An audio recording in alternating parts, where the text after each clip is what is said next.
Good afternoon. So, maglilinis na ng ano ba tawag dito? Ito, balon-balonan ng manok, guys. So, tara guys, sama.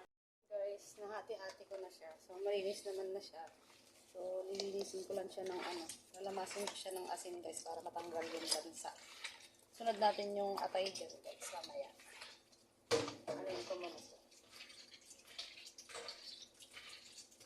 Ito yung atay, guys. Hati-hatiin ko lang daw siya kasi malalaki. So, yan.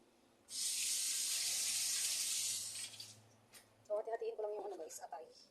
Yan. Kasi medyo malalaki siya. Tapos, iwalay natin yung puso. Puso. Tapos, magbabalat din ako ng ano, guys. Papaya.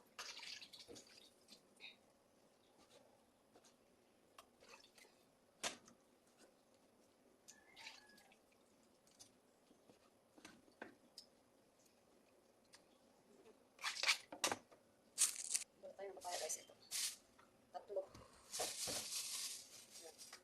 Tatlo siya. So, ayan guys, magbabalat pala ako ng papaya dyan guys. Isasahog ni ate dun sa lulutuin niyang tinolang atay at saka balon-balonan guys. So, for the balat-balat muna ang person dyan guys. So, tatlong papaya pala dyan guys yung binabalatan ko. So, ayan. So, nangangati pala yung kamay ko dyan guys habang nagbabalat ako ng papaya. Hindi ko alam kung bakit. Palagi ganyan guys pag nagbabalat ako ng papaya. Nangangati yung kamay ko. Siguro dun sa ano niya guys, dun sa dagta niya. So, ayan guys. Natanggalan na natin ng buto yung papaya. So, ayan. Kumuha na ako ng kutsara. So, ayan. Kinaros-karos ko na charis. So, ayan guys. Sinagalan ko na siya ng buto guys. Bago ko siya hiwa-hiwain. Ayan. Hiwain natin guys para naman ano.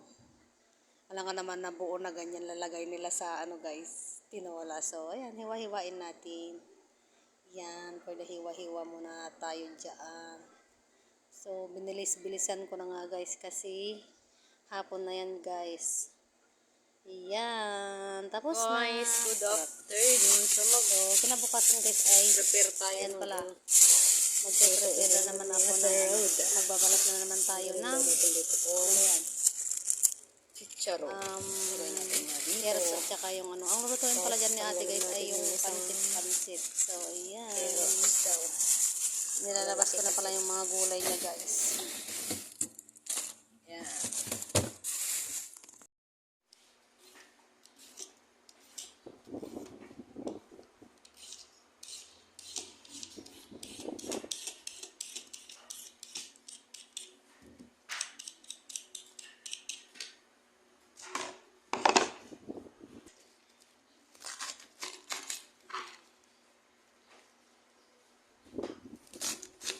Ayan guys, pagkatapos kong magbalat ng carrots, hiwain din natin yung umbok guys ng maliliit lang. So, ayan guys. Yan ang ilalagay pala ni ate dun sa pansit-pansit guys. Yung Mickey ba guys? Ayan. Hiwa-hiwa na naman tayo dyan. At ayan guys, sinunod naman natin yung beans. Bagyo beans. So, ayan guys, tinatanggal ko pala yung dulot-dulo niya para naman basta ganyan ko siya. Tatanggalin ko yung ano sa dulo-dulo niya guys bago ko hiwain. So, ayan, lilinisan lang natin siya guys. Ayan. Pasundo na.